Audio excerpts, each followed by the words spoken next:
And ito naman guys ay mga financial gains at success, no? Financial gains, this is very normal kapag bear months, especially November and December. Kasi marami talagang pera yung mga tao. At saka yung iba sa inyo guys, no? Parang meron kayong mapapanalunan din, no? You might be winning some things na pwedeng manalo sa mga raffle or contest, especially bear months guys. So, paldo-paldo kayo. Meron tayong subliminal guys, no? Para manalo ng contest or raffle. Simulan nyo nang makinig. May mga success stories na akong natanggap guys. Ngayon.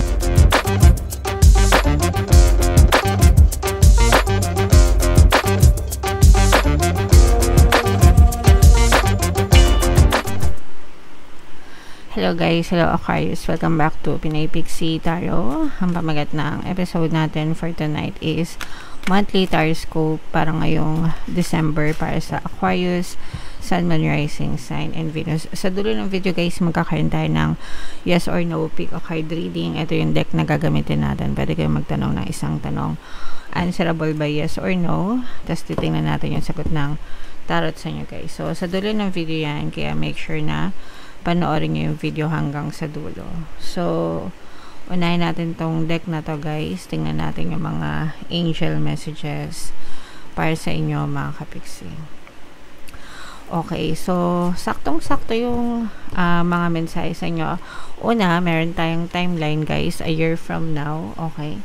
So, ito naman ay pwedeng mapabilis, pwedeng mapadali. Pero pag sinabing a year from now, mga kapiksi, maaring ito yung timeline sa mga sagot, sa mga dasal mo, sa mga hinihiling mo, guys, okay? Pero again, no, sabi ko nga sa inyo, pwede pa itong mapadali, pwede pa rin mas mapatagal. Depende sa focus, kung gaano kayo ka-focus, guys. The more na fino-focus nyo yung attention nyo sa mga bagay na hinihiling nyo, sa mga bagay na pinagdadasal nyo, mas mabilis siya magmamanifest. Pero kapag ka-distracted kayo, masyado kayong naninega, ganyan, maaari pa siyang tumagal mga kapiksi. So, stay focused, guys, okay? Alright. And ito guys, no, kailangan nyo ng tulong or kung kailangan nyo ng tulong, mga kapiksi, huwag kayong mahiyang humingi ng tulong una sa mga tao sa paligid nyo or magdasal muna kayo guys, no? Humingi kayo, ask your angels for help, ask the divine universe for help mga kapiksi, and ask help from others, okay? Kasi kapag nagdasal kayo guys, yung mga tao na hihingan nyo ng tulong or tutulong sa inyo, si universe din yung magpo-provide nyan, si universe yung magbibigay nyan sa inyo. Kasi minumove ni universe yung mga tao, bagay, sitwasyon, no, sa paligid natin para ibigay yung mga gusto natin, including the people that will help us, guys. So, kung kinakailangan guys, and kung talaga nahihirapan kayo sa buhay, if you need help, wag kayo mahiyang humingi ng tulong. At saka, in the first place, mga kapiksi, meron kasing ibang tao na nahihiyang humingi ng tulong sa ibang tao, no? Kasi nga, nahihiya. Kasi ako, ganun din ako, guys. I mean, mahiyain din ako. So, sa ibang tao. But, in reality, guys, hindi tayo pabigat sa kanila or hindi kayo pabigat sa kanila. Okay? Kasi kapag tinulungan nila kayo, actually, ginagawa nyo pa sila ng pabor para sa kanilang good karma. Okay? So, may balik na good karma yan sa kanila, mga kapiksi. So, huwag kayo mahiyang humingi ng tulong. Alright? Okay. So, yan yung mensahe sa inyo, guys, angel messages. Hanapin natin yung energy ng Aquarius, guys. Habang sinashuffle ko to, panoorin nyo muna yung video natin regarding sa ating paano mag-manifest ng abundance video course. Kapiksi, sawa ka na ba sa mga struggles at hirap sa buhay mo? Masipag ka ba at masikap sa buhay ngunit hindi ka pa rin umaasenso? Ilang beses ka na bang nag-attempt mag-negosyo at mag-invest pero palagi ka pa rin nalulugi? Sa pagkakataon na ito ay maaaring may subconscious beliefs ka na nagiging balakid sa iyong pag-unlad at pagyaman. Introducing, paano mag-manifest ng abundance video course.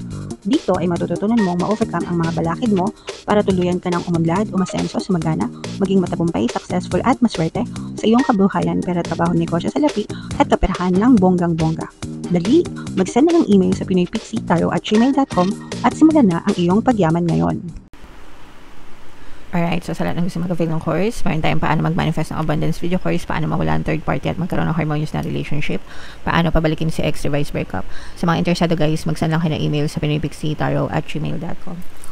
And sa naghahanap ng pampaswerte na lucky charms or bracelet guys, aventuring tsaka citrine yung recommended ko, may makikita kayong mga links sa description box guys. So, Aquarius, kaya in your percent ng King of Swords, latag natin yung spread nyo mga kapixie. Available na yung inyong 2026 kapalaran guys. Punta na kayo sa homepage guys para mapanood nyo para sa bawat zodiac sign. Wow, napaka-positive naman ito guys. Meron ditong presence ng water sign, Cancer, Pisces, Scorpio. For some of you guys, maaring may water element kayo sa inyong natal chart. Or you may be dealing with another water sign. So, ito guys, this is the energy of good luck, good fortune, swerte. Ito guys, nararamdaman natin na swerte kayo kasi may mga taong tutulong para maabot nyo yung mga pangarap nyo. Okay? So, these are dreams coming true mga kapixie. These are answered prayers. So, una, syempre, maswerte kayo, no? So, this is the energy of good luck, good fortune, swerte. And itong mga dreams na to, itong mga pangarap nyo mga kapixie, ito yung mga answered prayers, mga wishes fulfilled guys. Parang tinutupad ni universe yung mga pangarap nyo, yung mga dasal nyo sa pamamagitan ng mga tao, sa pamamagitan ng pagbibigay sa inyo ng mga tao, no? Na makakatulong sa inyo mga kapixie. So, yun yung sinasabi ko sa inyo guys na kapag nagdadasal tayo, minumove ni universe yung mga tao, bagay, sitwasyon sa buhay natin para mag-manifest, no? Para yung mga dasal nyo magkatotoo. And in this case, nagkakatotoo na siya mga kapixie kasi sinisimulan na ni universe na i-move, ibigay sa inyo yung mga tao, ibigay sa inyo yung mga sitwasyon, ibigay sa inyo yung mga tamang pagkakataon, opportunities para matupad itong mga dreams mo, itong mga dinadasal mo. Guys. So, nasa sa inyo na lang yan, mga kapixie, kung paano kayo kikilos, no? Nang naaayon sa sitwasyon nyo. Kasi, kapag nagdadasal tayo, guys, yung pagsagot sa mga dasal natin, puro opportunities yan, no? Ibibigay sa'yo lahat ni universe na mga opportunities na bukas para samantalahin mo or para matupad yung pangarap mo. Nasa pagkilos mo na lang. 'Di ba? Kung masipag ka, kung matyaga ka na, sa pagkilos mo na lang kung a-action ka sa mga opportunities na to. And sabi ko sa inyo guys, no, talagang sinuswerte kayo ngayon para sa mga pangarap nyo kasi talagang ibibigay sa inyo ng universe yung mga taong makakatulong sa inyo. Okay? So, i-mind nyo na to guys, itong mga swerte, good luck, good fortune, itong mga tao na willing to help, itong mga dreams coming true, pagtupad sa pangarap guys, i-mind nyo na yan sa comment section mga kapixie. For some of you guys, maaring may magbalik sa inyo from your past. Pero, eto guys, parang nararamdaman ko na disappointed kayo dito sa person na to. This person can be a person from your past, mga kapixie. Pero, parang disappointed kayo dito sa person na to in the past. And parang hindi welcome sa inyo yung pagbabalik niya or pagpaparamdam niya, especially if nasaktan nila kayo, mga kapixie. In fact, yung iba sa inyo, parang nagsisisi. Parang nagsisisi kayo na nakilala nyo sila. I wish I never met you. Parang ganun yung kanta nyo sa kanila. Pakinggan nyo guys yung kanta ni Lalaboy, Finger Hearts. I wish I never met you. It's a goodbye song, pero maganda. And parang sa inyo, ganun, no? Parang ganun yung gusto nyong mensahe na iparating dun sa person na yun. Na parang sana hindi na lang kita nakilala mga kapixie. And for some of you, ito mga bagong kontrata. Ito sa swertehin din kayo guys, no? Swerte kayo sa mga bagong kontrata, mga bagong transaksyon, mga bagong proyekto, no, na sisimulan nyo or dadating sa inyo mga kapixie. Or itong mga bago na to, magdadala ito ng mga swerte. Maaari magdala ito ng swerte sa inyo ngayong season guys. So, pwedeng bagong trabaho, bagong negosyo, or bagong mga sales, mga bagong kliyente, ganyan. So, i-mail nyo na lahat yan guys, no, sa comment section. Ayan, no, guys, oh, grabe. tingnan pa natin guys yung mga energies nyo. Binabasa natin both positive and negative mga kapiksi. So dito, guys, eto sa relationship mga kapiksi, mag-ingat kayo kasi maaaring niloloko kayo ng person nyo. This is betrayal and it involves third party situationship mga kapiksi. So, third parties, mga sabit-sabit, ganyan.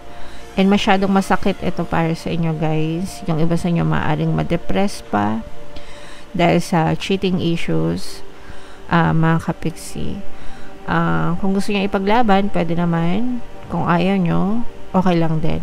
Meron tayong subliminal, guys, pampawala ng kabit, pampawala ng balakid, para ikaw ang piliin at pampaloyal. So, if you are facing third-party situationship and gusto nyo maayos yung relationship nyo, pwede nyo pakinggan yun. Meron din tayong course paano mawala ang third party at magkaroon ng harmonious na relationship if interesado kayo, okay? And ito naman guys ay mga financial gains at success, no? Financial gains, this is very normal kapag bare months, especially November and December. Kasi marami talagang pera yung mga tao. At saka yung iba sa inyo guys, no, parang meron kayong mapapanalunan din, no. You might be winning some things na pwedeng manalo sa mga raffle or contest, especially bare months guys. So, paldo-paldo kayo. Meron tayong subliminal guys, no, para manalo ng contest or raffle. Simulan nyo nang makinig. May mga success stories na akong natanggap guys ngayong month lang. So, ipopost ko yan para makita nyo. Usong-uso yan guys. Kapag Christmas party, maraming nananalo talaga sa mga raffle. So, for some of you guys, baka ma-experience nyo rin yun. So, pakinggan nyo na yung subliminal na yun. Okay? Alright. So, yeah.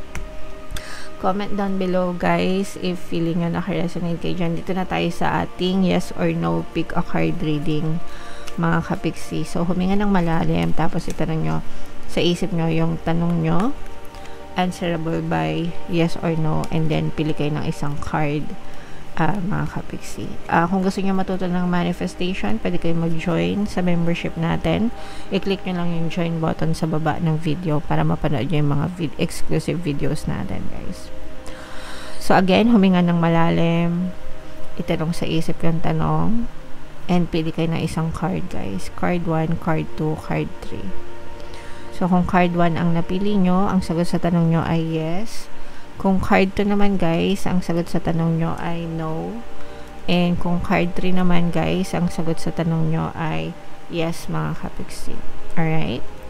Okay, so comment down below Aquarius if feeling nyo nakaresonate kayo. Ito yung ating 2026 kapalaran, panoorin nyo na. Ito naman yung ating success stories ng paano mag-manifest ng abundance video course. Thank you for liking, sharing, and subscribing guys. See you next time. I love you all. Have a nice day. Bye-bye.